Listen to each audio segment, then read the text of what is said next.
आशा करता हूँ आप सब बहुत अच्छे होंगे। मेरा नाम है सिद्धांत अग्निहोत्री। स्टडी ग्लोस पे आपका बहुत बहुत स्वागत है। आज हम बात करेंगे साम्यवाद, पूंजीवाद और समाजवाद की। कम्युनिज्म, कैपिटलिज्म और सोशलिज्म बहुत ही ज्यादा इंपॉर्टेंट। तो चलिए आगे बढ़ते हैं। ट्विटर पे मैं आ गया हूँ, ये रही मेरी आईडी।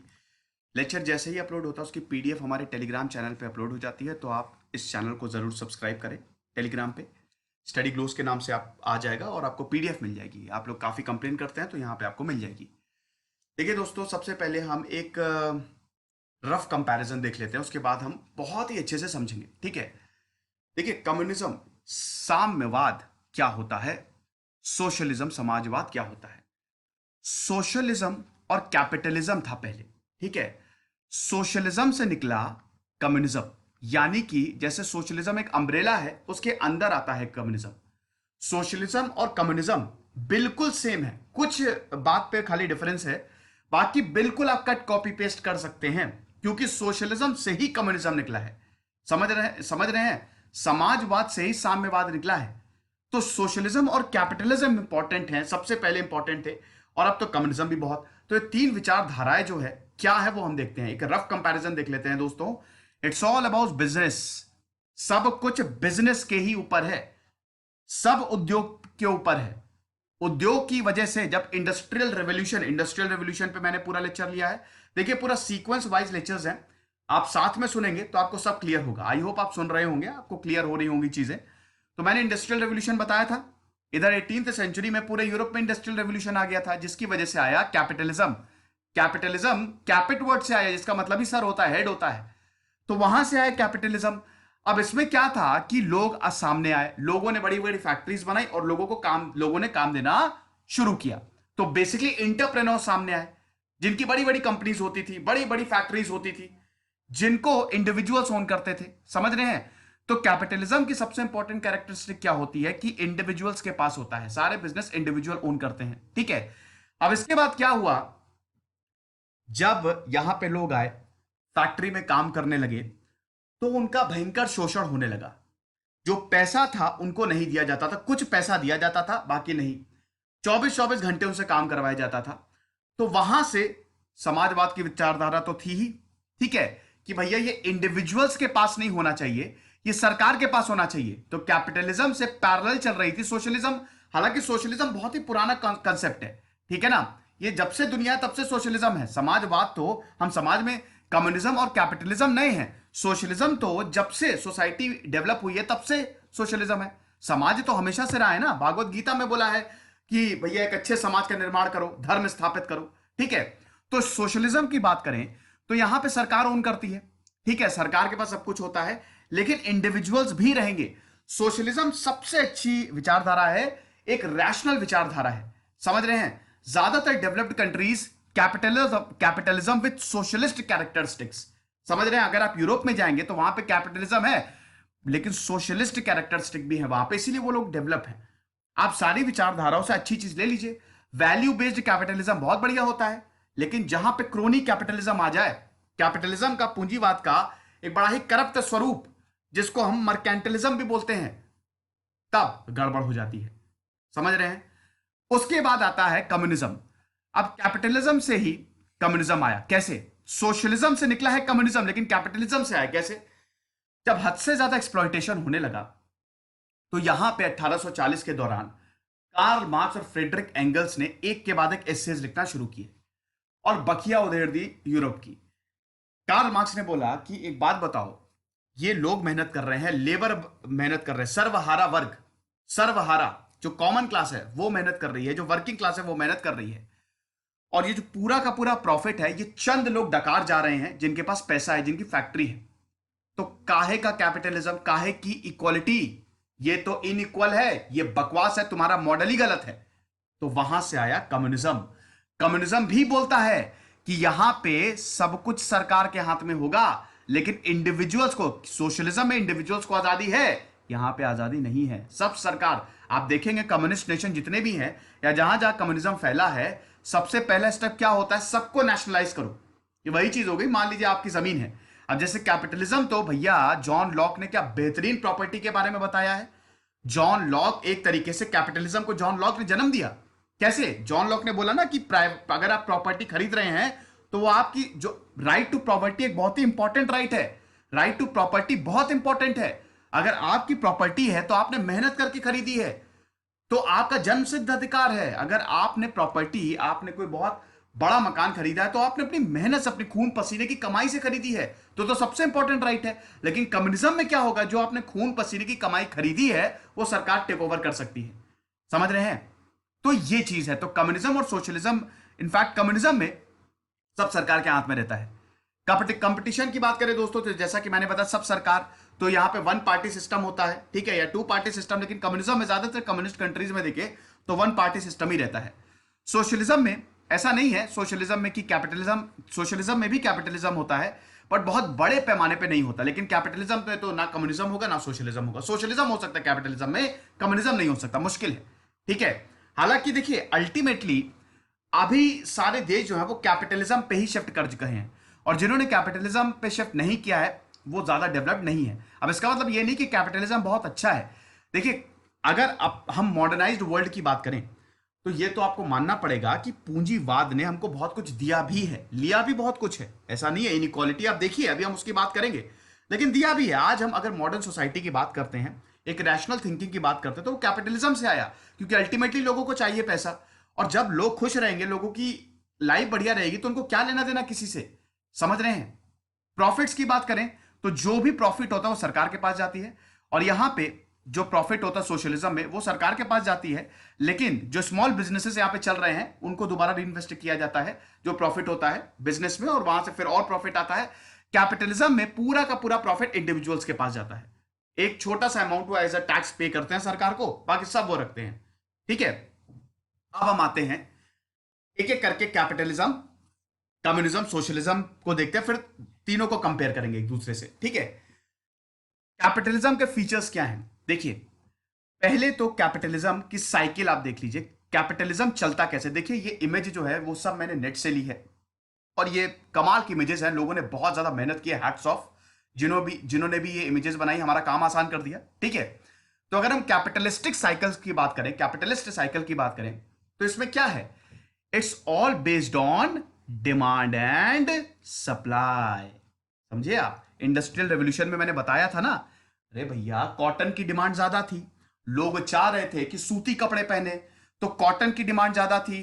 कॉटन के जो कपड़े थे उस पर उसको रंगा जाएगा, उसको डाई किया जाएगा। वो डाई कहां से आएगा? भारत से आएगा, इंडिगो, ठीक है। नील की बहुत ज्यादा डिमांड थी। तो भैया जहां पे डिमांड ज्यादा होगी वहां पे सप्लाई भी तो चाहिए ना। तो कैपिटलिस्टिक साइकिल की बात करें तो ये डिमांड और सप्लाई पे चलता है। मींस ऑफ प्रोडक्शन पता है ना? चलो कमेंट बॉक्स में बताओ मींस ऑफ प्रोडक्शन क्या होता है, फटाक से कमेंट बॉक्स में बताओ, ठीक है। तो जहां पे डिमांड होगी वहां पे सप्लाई भी होगी।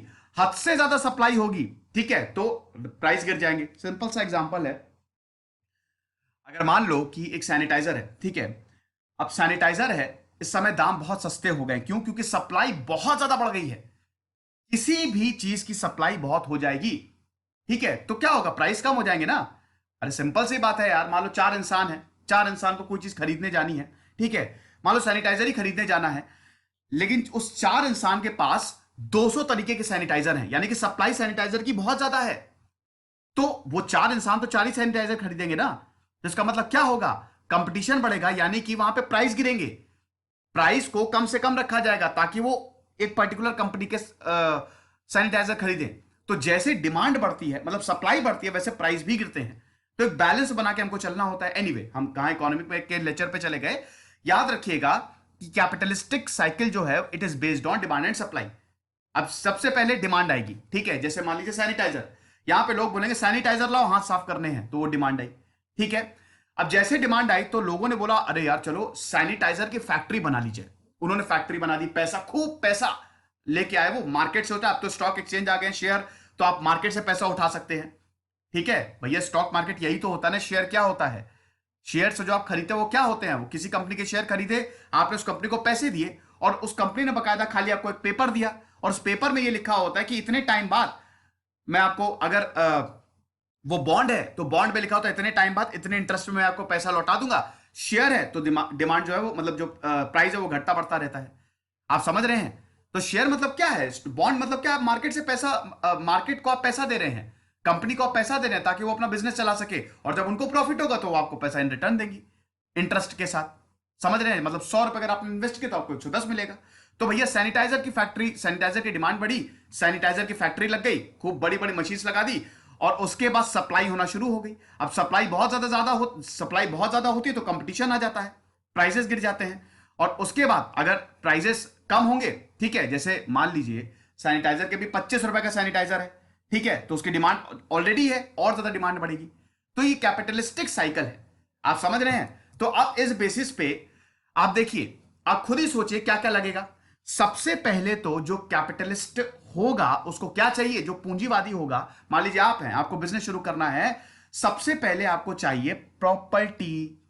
प्रॉपर्टी ही चाहिए ना, बड़ी जमीन चाहिए, एकड़ों में जमीन चाहिए, 6,000 10,000 स्क्वायर फीट, ताकि आप क्या करें, आप बड़ी फैक्ट्री लगा सकें।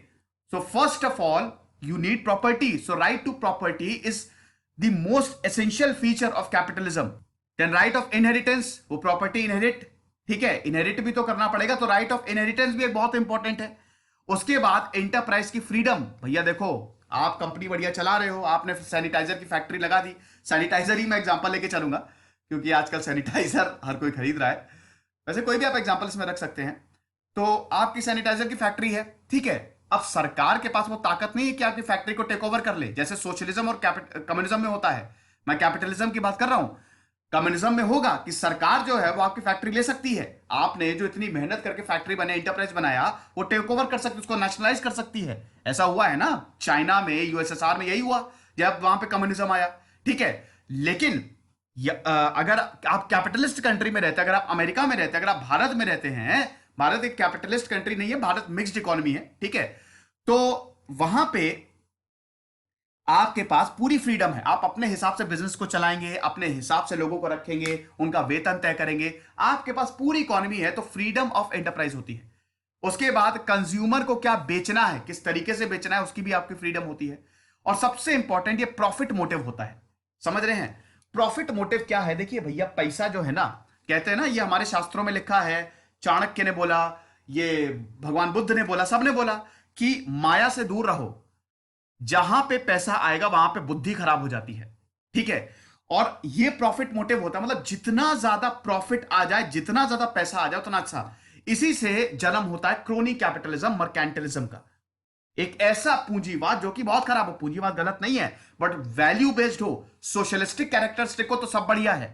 मैंने बताया ना, ये जो तीनों फिलॉसफी है, इसमें से पॉजिटिव चीजें आप निकालिए। सबको, तीनों फिलॉसफी, जो तीनों आइडियोलॉजीज हैं, इनको साथ में चलना है, ये जो कम्युनिज्म, सोशलिज्म, कैपिटलिज्म। लेकिन जहां पे इसमें गड़बड़ाई, जैसे कैपिटलिज्म में अगर इसमें करप्शन आ गया कि खूब पैसा कमाओ, इसके लिए हमको कुछ भी बेचना पड़े, लोगों को बेवकूफ भी बनाना पड़े, फर्क नहीं पड़ता, तो वो गलत है। जैसे बहुत सारे बैंक नप जाते हैं, अभी यस बैंक नपा ना, राणा कपूर नप गए, क्यों? वो एक तरीके से गलत दिशा में चले गए थे, ठीक है। तो प्रॉफिट मोटिव होता है, पूरा प्रॉफिट जो है ना वो इंटरप्रेन्योर की जेब में जाता है। फिर इसकी वजह से प्रॉफिट मोटिव और ये जो freedom of choices of consumers है, मतलब कंज्यूमर को खूब सारे, जैसे सैनिटाइजर्स हैं, अब सैनिटाइजर्स की डिमांड बढ़ी है तो डिमांड से आएगा कंपटीशन। बहुत सारी कंपनीज यहां पे क्या करेंगी, सैनिटाइजर्स बनाएंगी, और वो सैनिटाइजर सस्ते से सस्ते दामों पे बेचेंगी, जैसे लाइफ बॉय, डेटॉल। हालांकि प्राइस फिक्स रहता है, ठीक है। जैसे अगर प्राइस को गिरा देंगे, ठीक है, मार्केट में ये सहमति से प्राइस को फिक्स किया जाता है, अगर वो मार्केट गिरेगा, अगर वो प्राइस गिरेगा तो प्रॉब्लम होती है। तो फिर अपने जो बड़े बड़े प्लेयर्स हैं उनको भी अपने प्राइस गिराने पड़ते हैं, जैसे जियो ने किया। एक समय पे नेट का जो डेटा पैक था वो कितना बड़ा था। अब जियो एक कैपिटलिस्ट, मतलब एक कैपिटलिस्ट इकोनॉमी में जियो सबसे बेहतरीन एग्जांपल है। आप जियो को देखिए, उसने अपने पैसे को गिराया, मतलब जो डेटा पैक्स थे उसने बहुत कम में देना शुरू किए, तो उससे कंपटीशन बिगड़ गया। कंपटीशन बिगड़ गया ना, पहले फिक्स प्राइस थे, पहले यही 2 GB 2G इंटरनेट 200-300 का आता था, लेकिन अब तो 300 में आप 2 महीने तक 4G का मजा लीजिए। आप समझ रहे हैं? तो सारी कंपनीज ने अपने प्राइसेस गिराए। तो कंपटीशन आता है, कंपटीशन एक बहुत अच्छी चीज है, healthy competition is a very good thing. क्यों? क्योंकि कस्टमर्स को यहां पे बहुत सारे प्रोडक्ट्स वाजिब दामों में मिल जाते हैं, और भैया कस्टमर खुश, कंज्यूमर खुश, तो बाकी तो सब वैसे ही खुश, देश तो वैसे ही खुश, देश बढ़िया चलेगा। समझ रहे हैं? उसके बाद मार्केट फोर्सेस, ये जो प्राइजेस है, जैसा कि मैंने अभी बताया ना, जो प्राइजेस है वो मार्केट फोर्सेस डिटरमाइन करती हैं। लेसे फेयर की थ्योरी जो एडम स्मिथ ने बोला, इनविजिबल हैंड।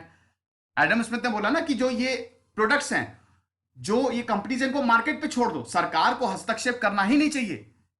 वो अपने हिसाब से अपने प्राइस को डिटरमाइन कर लेंगी, मार्केट के हिसाब से चीजें रेगुलेट हो जाएंगी। और ऐसा ही होता है कैपिटलिस्टिक कंट्रीज में, ज्यादा सरकारों का हस्तक्षेप नहीं होता है। कंपनीज में सरकारें हस्तक्षेप नहीं करती हैं, वो अपने हिसाब से चलती हैं। तो मार्केट फोर्सेस पे इनके जो प्राइस है वो डिपेंड करते हैं। उसके बाद less role of the government, तो मैंने आपको बता ही दिया, ठीक है, ये हो गया। अरे यार, मैंने एक मैप लगाया था कैपिटलिस्टिक कंट्रीज का, अबे यार चलिए, अच्छा कोई नहीं, ठीक है।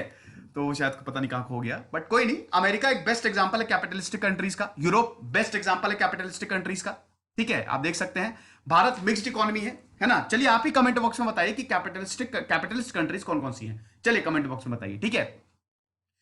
अब अभी तक तो हमने फीचर्स देखे, अब हम देखते हैं एडवांटेजेस क्या है और डिसएडवांटेजेस क्या है, ठीक है।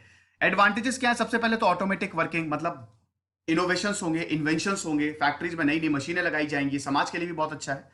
लेकिन वेस्टफुल कंपटीशन एक इसका डिसएडवांटेज है, मतलब बहुत ज्यादा कंपटीशन बढ़ जाता है, ठीक है। अब कंपटीशन जब हद से ज्यादा बढ़ जाता है, ठीक है, तो इसमें फिर दिक्कतें आनी शुरू होती हैं, है ना। लोग ये चाहते हैं, जो एंटरप्राइजेस ये चाहते हैं कि ज्यादा से ज्यादा हम प्रोडक्ट्स बेचें और कम दामों पे बेचें। तो इससे प्रॉब्लम होती है देश को भी और इंटरप्राइजेस को भी, समझ रहे हैं। उसके बाद कैपिटलिज्म में आप जितना काम करेंगे, जैसे आप आईटी इंडस्ट्री में, ठीक है, अगर आपने बहुत बढ़िया काम किया, सॉफ्टवेयर बनाया, तो आपको प्रमोशन मिलेगा, पैसा मिलेगा। भैया कैपिटलिज्म आपको एक एक दो दो लाख रुपए महीना देता है, ठीक है। तो ये बहुत बड़ी बात है। लेकिन यहां पे एक डिसएडवांटेजेस क्या, ह्यूमन वेलफेयर को पूरी तरीके से इग्नोर किया जाता है। अब जैसे एक फैक्ट्री में बहुत सारे लोग काम कर रहे हैं, है ना। अब 12 घंटे 13 घंटे काम कर रहा है, आप खुद ही देखिए ना, एक घर जो मजदूर बनाता है वो कितनी देर काम करता है, उसको उतना पैसा भी नहीं मिलता और उसके वेलफेयर को पूरी तरीके से इग्नोर किया जाता है। मतलब कैपिटलिज्म जो है, यहां पे जो एंटरप्रेन्योर है, बेसिकली वो अपने लिए काम करते हैं, ठीक है, जो कि एक तरीके से ठीक भी है, लेकिन जहां पे करप्शन आ गया वो गलत है। फिर कैपिटल फॉर्मेशन, खूब पैसा आता है, higher rate of capital formation, ठीक है, जिसकी वजह से इकोनॉमिक अनस्टेबिलिटी भी कई बार बढ़ जाती है। भैया जब खूब पैसा कमाएगा, एक एंटरप्रेन्योर है, वो खूब पैसा कमा रहा है। भारत में क्या है, सिर्फ 10% लोगों के पास 90% वेल्थ है ना। तो इनइक्वालिटी भी तो इससे बढ़ती है ना। एक इंसान के पास अगर खूब सारा पैसा आ रहा है, एक फैक्ट्री में 1000 लोग काम कर रहे हैं और एक इंसान उस फैक्ट्री को चला रहा है, तो 99% पैसा उस इंसान के पास गया, 1% उसने लोगों में बांट दिया, तो वो तो इनइक्वालिटी हो गई। आप समझ रहे हैं। उसके बाद इकोनॉमिक डेवलपमेंट और प्रॉस्पेरिटी बहुत अच्छी होती है यहां पे, ठीक है। और यहां पे जो प्रॉपर्टी होती है, ठीक है, प्रॉपर्टी को सबसे ऊपर समझा जाता है। प्रॉपर्टी यहां पे जमीन सबसे ऊपर है, लोगों को मार दो, लोगों को एक्सप्लॉइट करो, फर्क नहीं पड़ता, लेकिन प्रॉपर्टी को ले लो। तो ये बहुत बड़ा डिसएडवांटेज है कैपिटलिज्म का, ठीक है। और एडवांटेज इसमें इकोनॉमिक डेवलपमेंट तो होता ही है। आप देखिए कैपिटलिस्टिक कंट्रीज सब एक से एक डेवलप्ड है। भारत में भी बहुत सारे देश, जैसे मुंबई को भारत की इकोनॉमिक कैपिटल बोला जाता है, ठीक है, वहां पे बहुत सारी कंपनीज है। अब देखिए मुंबई कितना डेवलपमेंट, क्योंकि पैसा आता ना, पैसे से आप देश को डेवलप करेंगे, ठीक है। उसके बाद क्लास कॉन्फ्लिक्ट होना ही होना है, अभी मैंने आपको बताया ना। और यही कम्युनिज्म की भी एक बहुत बड़ी कैरेक्टरिस्टिक है कि कार्ल मार्क्स ने यही बोला था कि क्लास कॉन्फ्लिक्ट तो हो के ही रहेगा। भाई जब इतनी ज्यादा डिस्पेरिटी बढ़ रही है, एक इंसान इतना अमीर है और दूसरे के पास पैसा नहीं है, तो दोनों आपस में भिड़ेंगे ही भिड़ेंगे, एक ना एक टाइम पे तो क्रांति आएगी ही आएगी, और यही हुआ, ठीक है। उसके बाद रिसोर्सेज जितने हैं, जितने ज्यादा रिसोर्सेज आते हैं उनका बहुत अच्छे से यूज किया जाता है, यहां पे ऐसा नहीं होता है, ठीक है। डिसएडवांटेज कैपिटलिज्म की बात करें तो रिसोर्सेज का तो बहुत अच्छा यूज किया जाता है, but on the other hand social injustice, जैसा कि मैंने बताया कि कई बार बहुत बड़े तबके को इस प्रॉफिट से बहुत मेहनत करेंगे लेकिन वंचित रखा जाता है। जैसे एक वर्कर जो है फैक्ट्री में जो काम करता है, उसकी 8-10 हजार रुपए सैलरी होगी, लेकिन वो जो 1 करोड़ रुपए कमा के दे रहा है वो सब एंटरप्रेन्योर ले जाएगा। तो इससे इकोनॉमिक इनइक्वालिटी भी आती है। डेमोक्रेटिक कैपिटलिज्म का सबसे इंपॉर्टेंट, कोल्ड वॉर भैया is all about capitalism versus communism, मतलब डेमोक्रेसी वर्सेस कम्युनिज्म। तो कैपिटलिज्म से डेमोक्रेसी आती है, डेमोक्रेसी नहीं होगी तो कैपिटलिज्म चल ही नहीं सकता। और डेमोक्रेसी लोग मांगते हैं, लोग डेमोक्रेसी ही मांगते हैं ना, लोग तो चाहेंगे जो सरकार है वो चुनी हुई सरकार है। तो कैपिटलिज्म के बिना, मतलब डेमोक्रेसी के बिना कैपिटलिज्म आ ही नहीं सकता। आता है, ऐसी बात नहीं है, चाइना में है, लेकिन सबसे बेहतरीन कैपिटलिज्म आपको डेमोक्रेटिक कंट्रीज में। क्यों? क्योंकि वहां पे बिल्कुल फ्रीडम होती है ना, हर चीज की तो फ्रीडम है, सरकार हस्तक्षेप करती नहीं, तो आप अपने हिसाब से काम करो, समझ रहे हैं। अब इसमें मिस एलोकेशन ऑफ रिसोर्सेज भी कई बार हो जाता है, ठीक है, कि रिसोर्सेज को कहीं और एलोकेट कर दिया, गलती कई बार हो जाती है, ठीक है। फिर सबसे खराब जो क्रोनी कैपिटलिज्म जिसको हम बोलते हैं मोनोपोलीज, ठीक है। मोनोपोली मतलब क्या होता है? मोनो मतलब वन, मतलब जब एक इंसान के पास पूरी ताकत आ जाती, जैसे भारत में लाइसेंस राज में होता था कि चंद कंपनियों के पास पूरी ताकत थी। बाद में 1991 में भारत को लिबरलाइज किया गया, भारत कैपिटलिस्टिक मॉडल पे पूरी तरीके से शिफ्ट हो गया। भारत पहले एक सोशलिस्ट मॉडल था, बाद में भारत पूरा एक कैपिटलिस्टिक मॉडल पे, हालांकि भारत एक मिक्स्ड इकोनॉमी है, कैपिटलिज्म विद सोशलिस्टिक कैरेक्टरिस्टिक, और ये सही भी है, लेकिन भारत जो है वो 1991 के बाद एक कैपिटलिस्ट मॉडल उसने अपनाया। तो मोनोपोलीज का इमरजेंस बहुत अच्छा नहीं होता है। जैसे जियो का एग्जांपल लेते हैं, जियो ने प्राइस बढ़ाए, अब लोगों ने जियो के सिम खरीदने शुरू कर दिए। एक एग्जांपल है, लोगों ने जियो के सिम खरीदने शुरू कर दिए। अब जियो ने उसको फ्री में बेचा, ठीक है, तो लोगों ने खरीदे, बाकी सारी कंपनीज के सिम को उन्होंने नकार दिया। अब इसमें होगा क्या कि जो बड़ी कंपनीज हैं, मतलब जिनके सिम बिक नहीं रहे, वो तो बंद हो जाएंगे, उनके पास पैसा नहीं है। जियो अकेली मार्केट प्लेयर रहेगी, बहुत बड़ी मार्केट प्लेयर रहेगी, और आगे जाके हो सकता है ये मोनोपोली में कन्वर्ट हो जाए।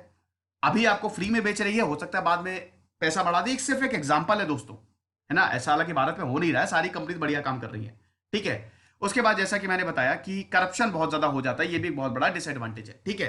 अब हम सोशलिज्म की बात करते हैं। ये समझ गया कैपिटलिज्म पूरी अच्छे तरीके से, बहुत बढ़िया। अब हम आते हैं समाजवाद पे। देखिए सोशलिज्म और कम्युनिज्म, आप ज्यादातर कैरेक्टरिस्टिक कट कॉपी पेस्ट कर दीजिए, ठीक है।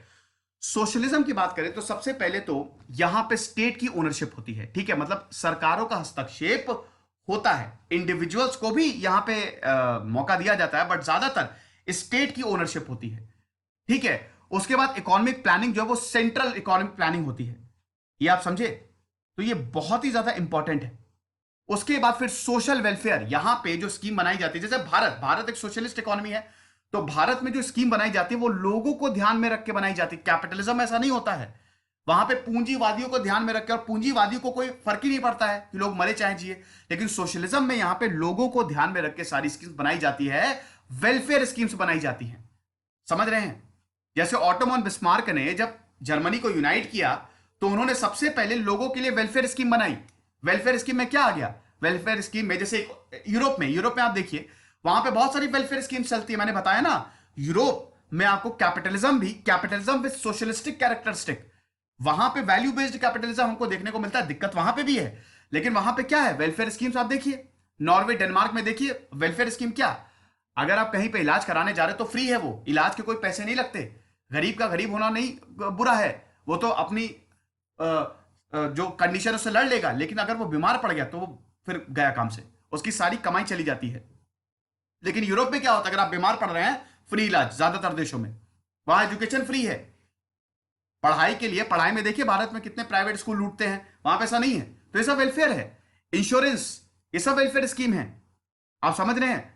तो जो सोशलिस्ट कंट्री होगी वो हमेशा सोशल वेलफेयर के लिए, मतलब समाज के लिए बेसिकली काम करेगा। फिर इक्वालिटी ऑफ अपॉर्चुनिटी, ठीक है। सोशलिज्म की सबसे बड़ी बात है कि यहां पे इक्वल डिस्ट्रीब्यूशन ऑफ रिसोर्सेज होता है, मतलब यहां पे जैसे 50 लोग हैं, 50 लोगों को इक्वली सब बांटा जाएगा, आप समझ रहे हैं। 50 लोगों को सब जो रिसोर्सेज बांटा जाएंगे वो सब इक्वल होगा, इक्वल रिप्रेजेंटेशन, समाज के हर वर्ग को अपॉर्चुनिटी मिलेगी, इक्वल रिप्रेजेंटेशन मिलेगा। और क्लासलेस, यहां पे समाज में कोई क्लास नहीं होता है, कोई कास्ट नहीं होता है, क्लासलेस सोसाइटी होती है, कंपटीशन इसकी वजह से होता नहीं, ये आप समझे। तो बहुत ही इंपॉर्टेंट कैरेक्टरिस्टिक हैं सोशलिज्म की, जो कि एक वेलफेयर स्टेट बनाने में काम करती हैं। ओके, तो ये चीज बहुत बढ़िया। अब उसके बाद सोशलिज्म के प्रॉस क्या है? सबसे पहली बात तो जब भैया सबको बराबरी का हक मिल रहा है, तो जब सब बराबर हैं तो उनको सोशल जस्टिस भी मिलेगा, तो सबको जस्टिस मिलता है यहां पे, ठीक है। सोशलिस्टिक कंट्री, जो प्योर सोशलिस्ट कंट्रीज हैं, ठीक है, वहां पे सोशल जस्टिस बहुत इंपॉर्टेंट होता है, क्योंकि वेलफेयर अल्टीमेटली समाज के लिए काम हो रहा है। लेकिन दिक्कत ये होती है ब्यूरोक्रेसी और रेड टेपिज्म। अब इसका एग्जांपल आप भारत, इंडिया ले सकते हैं, ठीक है। 1947 से लेकर 1991 तक इंडिया एक पूरी सोशलिस्ट कंट्री थी, मतलब उसका पूरा मॉडल सोशलिस्टिक था। प्रॉब्लम ये थी कि भारत में लाइसेंस राज चलता था। लाइसेंस राज मतलब कि अगर आपको सुई भी बनानी होती थी तो भी आपको सरकार की परमिशन चाहिए। अभी मैंने बताया ना, सोशलिस्ट कंट्रीज की, सोशलिज्म की सबसे बड़ी कैरेक्टरिस्टिक क्या? स्टेट ओन्ड एंटरप्राइजेस, समझ रहे हैं, आपको सरकार की परमिशन लेनी पड़ेगी कुछ भी बनाने के लिए। कैपिटलिज्म ऐसा नहीं है। तो इसकी वजह से सरकार में कौन काम करता है? IAS IPS, bureaucrats. तो ब्यूरोक्रेसी इतनी ज्यादा हो जाती है कि करप्शन हो जाता है, जिसको रेड टेपिज्म भी बोला जाता है, ठीक है, कि बहुत ज्यादा करप्शन, कुछ भी, कोई भी छोटी छोटी चीज के लिए ये ब्यूरोक्रेट्स आपके पैसे लेने लगेंगे, और उनको खूब सारे पैसे दिए जाते हैं। और बड़ी बड़ी जैसे मान लीजिए कोई कंपनी को, अब जैसे भारत का एग्जांपल लीजिए, लाइसेंस राज में रेड टेपिज्म बहुत ज्यादा था। यहां पे आईएएस की मतलब जितने बड़े ब्यूरोक्रेट्स थे उनकी तो चांदी ही चांदी थी। एक कंपनी को कुछ भी बनाना होता था तो ब्यूरोक्रेट्स, ज्यादातर ब्यूरोक्रेट्स, हर कोई नहीं लेकिन पैसे मांगते थे कि आप पैसे दो हम आपका काम करवा देंगे। तो इसमें ब्यूरोक्रेसी और रेड टेपिज्म होता है, हद से ज्यादा ब्यूरोक्रेसी इन्वॉल्व हो जाती है क्योंकि यहाँ पे फ्रीडम नहीं है ना। बेटर एलोकेशन ऑफ रिसोर्सेज, ठीक है, ये बहुत अच्छी बात है। मैंने बताया ना, इक्वल रिप्रेजेंटेशन, इक्वल डिस्ट्रीब्यूशन होगा, सबको इक्वली डिस्ट्रीब्यूट किया जाएगा। तो अगर इक्वली डिस्ट्रीब्यूट किया जा रहा है तो यानी कि रिसोर्सेज का एलोकेशन बहुत अच्छा है। इसमें इसका एक ये भी कौन भी है कि मिस एलोकेशन ऑफ रिसोर्सेज कई बार हो जाता है। उसके बाद इकोनॉमिक ग्रोथ बहुत तेजी से होती है, ठीक है। यहां पे कंज्यूमर्स की देखिए कंपटीशन यहां पे थोड़ा सा कम रहता है, ठीक है, क्योंकि यहां पे अल्टीमेटली स्टेट ओन्ड, तो यहां पे कंज्यूमर की सॉवरेनिटी, उनकी इंडिपेंडेंस को छीना जा सकता है। मतलब जैसे क्योंकि कंपटीशन कम रहेगा तो प्रोडक्ट, अब जैसे सैनिटाइजर है, 50 तरीके के सैनिटाइजर आपको कैपिटलिस्टिक मॉडल में मिलेंगे, लेकिन सोशलिस्ट मॉडल में आपको 3 या 4 ही तरीके के सैनिटाइजर मिलेंगे, तो उनके प्राइस उस हिसाब से ज्यादा होंगे। तो यहां पे कंज्यूमर के पास ज्यादा चॉइस नहीं होती है। फिर इकोनॉमिक स्टेबिलिटी आती है सोशलिज्म में, लेकिन यहां पे इकोनॉमिक फ्रीडम और इकोनॉमिक इक्वालिटी जो है वो बढ़ती जाती है, ठीक है, मतलब इकोनॉमिक इक्वालिटी जो है वो घटती जाती है, ये आप समझे। और इसमें कॉन्सेंट्रेशन ऑफ पावर और पर्सनल लिबर्टी भी चली जाती है। मैंने बताया ना सोशलिज्म से ही निकला है कम्युनिज्म। अब ये दोस्तों आप इसको पॉज करके आराम से डिफरेंस देख लीजिएगा कैपिटलिज्म और सोशलिज्म में क्या है। ओनरशिप की बात करें तो कैपिटलिज्म प्राइवेट है, सोशलिज्म में पब्लिक है। मोटिव की बात करें तो कैपिटलिज्म पूरा प्रॉफिट ओरिएंटेड, ये सोशल वेलफेयर के लिए काम करती है। Freedom of choice, consumer sovereignty, limited choice. Enterprises individual own करेंगे कैपिटलिज्म में, और गवर्नमेंट, ठीक है। तो ये आप अच्छे से पॉज करके, मैं एक एक चीज आपको समझा चुका हूं, ठीक है, दोबारा रिपीट नहीं करूंगा, ये सब देख लीजिएगा, ठीक है, आपका रिवाइज हो जाएगा अभी तक आपने जो पढ़ा इसमें, है ना। हाँ, ये लेसे फेयर, ये फ्री मार्केट होता है, ठीक है, ये देख लीजिए। कैपिटलिज्म को अक्सर लेसे फेयर या फिर फ्री मार्केट, ये एक्चुअली फ्रेंच टर्म है जिसको एडम स्मिथ ने बहुत ज्यादा पॉपुलर किया था कि चीजों को मार्केट के हिसाब से छोड़ दो, जैसा कि अभी मैंने बताया, समझ रहे हैं। तो ये चीज है, लेकिन यहां पे सोशलिज्म में पूरा सेंट्रली प्लान्ड होता है। उसके बाद दोस्तों कम्युनिज्म की बात करते हैं। देखिए सोशलिज्म से निकला कम्युनिज्म। साम्यवाद की बात करें दोस्तों तो यहां पे सरकार पूरी तरीके से टेक ओवर करती है, सरकार सारी चीजें ले लेगी, है ना। और यहां पे एक चीज और है, अगर कम्युनिज्म की बात करें दोस्तों तो सोशलिज्म में हमने देखा कि इक्वल डिस्ट्रीब्यूशन ऑफ रिसोर्सेज की बात की है, कम्युनिज्म में इक्वल डिस्ट्रीब्यूशन ऑफ रिसोर्सेज की तो बात की है, लेकिन किसको देना है यह बात नहीं की है, समझ रहे हैं। तो यहां पे सारे डिसीजन जो है, जितने मेजर डिसीजन है वो सरकार लेती है। Production, distribution, use of resources कैसे होगा, ये सब सरकार का काम होता है। अब सोशलिज्म से ही निकला है कम्युनिज्म, ये बार बार ये चीज आप ध्यान रखिएगा, ठीक है। यहां पे भी क्लासलेस सोसाइटी होगी, यहां पे भी वेलफेयर स्कीम बनाई जाएगी, लेकिन यहां पे पावर का मिसयूज बहुत ज्यादा हो सकता है। प्राइवेट प्रॉपर्टी को पूरी तरीके से एबॉलिश किया गया। यही तो हुआ ना, माओ ने क्या बोला जब चाइना में ये सारी चीजें हो रही थी और जब पूरा इंडस्ट्रियल रेवोल्यूशन से एक्सप्लॉयटेशन हो रहा था, तो क्या था, बंदूक उठाओ, बंदूक उठा के सबकी बैंड बजा दो। तो यहां पे प्राइवेट ओनरशिप की वजह से बहुत ज्यादा, अब प्राइवेट प्रॉपर्टी जो है वो कैपिटलिज्म का सबसे बड़ा फीचर है, मैंने बताया ना, सबसे पहला है राइट टू प्राइवेट प्रॉपर्टी। लेकिन यहां पे कम्युनिज्म का सबसे खराब फीचर है, तो प्राइवेट प्रॉपर्टी को खत्म करो। चाइना में, जब चाइना में कम्युनिज्म आया 1949 में, बड़े बड़े जमींदारों को भगा भगा के मारा गया माओ जेडोंग ने, और ये सारी प्रॉपर्टी बांट दी गई, ये आप समझे। तो अब आपको क्लियर हो रहा है कि कम्युनिज्म और कैपिटलिज्म, अमेरिका और चाइना, अमेरिका और रशिया, ये बिल्कुल ऑपोजिट क्यों है, क्यों कोल्ड वॉर शुरू हुआ। उसके बाद कॉपरेशन की बात करें तो यहां पे सारे वर्कर, देखिए communism is all about labours, ठीक है, कम्युनिज्म लेबर्स के लिए ही काम करता है। फैक्ट्री लॉज बनाए जाएंगे और वर्कर्स को यहां पे सबसे ज्यादा ताकत मिलनी चाहिए, ठीक है। और यहां पे कम्युनिज्म की एक और फीचर है, यहां पे कोई पार्टी नहीं है, पार्टीलेस, क्लासलेस, हम किसी भी तरीके के पॉलिटिक्स में बिलीव नहीं करते, यहां पे जो है लोगों का है। तो सोशलिज्म से बिल्कुल आप कंपेयर कर सकते हैं यहां पे। हालांकि कम्युनिज्म और सोशलिज्म में डिफरेंसेस क्या है अभी मैंने आपको बताया। सोशलिज्म में ये बिल्कुल बताता है कि लोगों को डिस्ट्रीब्यूट होगा, कम्युनिज्म में डिस्ट्रीब्यूशन तो है, किसको किया जाएगा ये अभी तक क्लियर नहीं है, समझ रहे हैं। तो ये चीज, उसके बाद कॉपरेशन जो है, जैसा कि मैंने बताया, ये सारे वर्कर्स मिलकर कॉपरेट करेंगे। फिर मेजर गोल क्या है, क्लासलेस सोसाइटी, कोई क्लास होना नहीं, कोई मिडिल, कोई अपर, कोई लोअर, कोई बुर्जुआ क्लास नहीं, सब इक्वल है। ये हैं मेन फीचर्स ऑफ कम्युनिज्म। अब ये 5 communist countries of the world देख लीजिए, ठीक है, Laos, Cuba, north Korea, Vietnam, China. Russia पहले था, सोवियत जो है सबसे पहली 1917 में जब रशियन रेवोल्यूशन आया तो सोवियत पहली कम्युनिस्ट कंट्री बना, लेकिन 1991 के बाद वो कम्युनिस्ट नहीं रहा, तो डिक्टेटरशिप हो गई है वहां पे, अगर रशिया की बात करें, ठीक है ना। तो अब वहां पे प्रॉपर कम्युनिज्म आपको नहीं दिखेगा। उसके बाद ये कम्युनिस्टिक कंट्रीज हैं, ठीक है, ये लाल में आपको दिख रहा है करंट कम्युनिस्ट कंट्रीज, ठीक है। और उसके बाद ये जो पूरा रशिया, ये फॉर्मर कम्युनिस्ट कंट्रीज थी, ठीक है, ये जो आपको नीले में दिख रहा है, तो आप इसको देख लीजिएगा। उसके बाद ये देख लीजिए आप, ये बहुत इंपॉर्टेंट डिफरेंस क्या है सोशलिज्म और कम्युनिज्म में, ठीक है। ये चीजें कॉमन है, ये आपको जो सेंटर में दिख रही है ना, वेन डायग्राम है, तो जो आपको सेंटर में दिख रहा है, देखिए सोशलिज्म और कम्युनिज्म दोनों पॉलिटिकल और इकोनॉमिक थ्योरी पे काम करते हैं, दोनों ही कैपिटलिज्म को बिल्कुल अपोज करते हैं, दोनों ही इक्वालिटी के लिए काम करते हैं, और दोनों ही जगह सरकार जो है इंटरप्राइजेस को, प्रॉपर्टीज को ओन करती है। लेकिन डिफरेंसेस क्या है?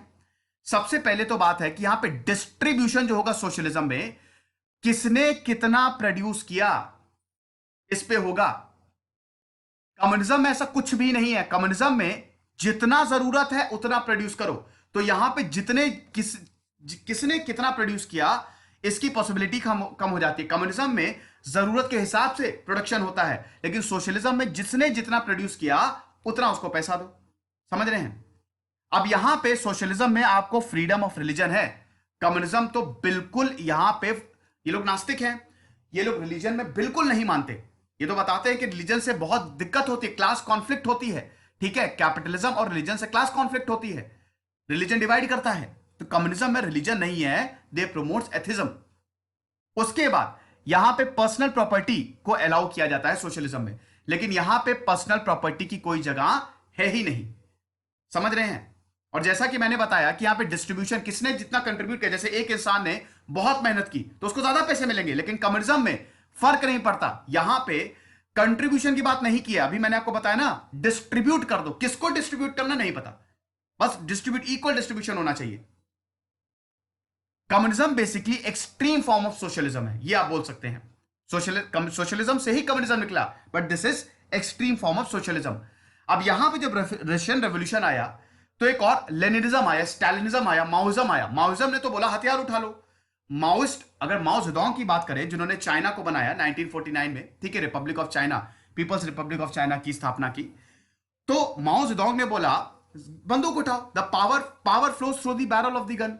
बंदूक उठा के सबका काम तमाम करो। तो वहां पे हिंसा शुरू हो गई, कल्चरल रेवोल्यूशन आ गया, ठीक है। अब इसके बहुत ज्यादा घातक इफेक्ट हुए। मैं जब चाइना के लेक्चर लूंगा, चाइनीज रेवोल्यूशन बताऊंगा, तब बताऊंगा एक एक चीज।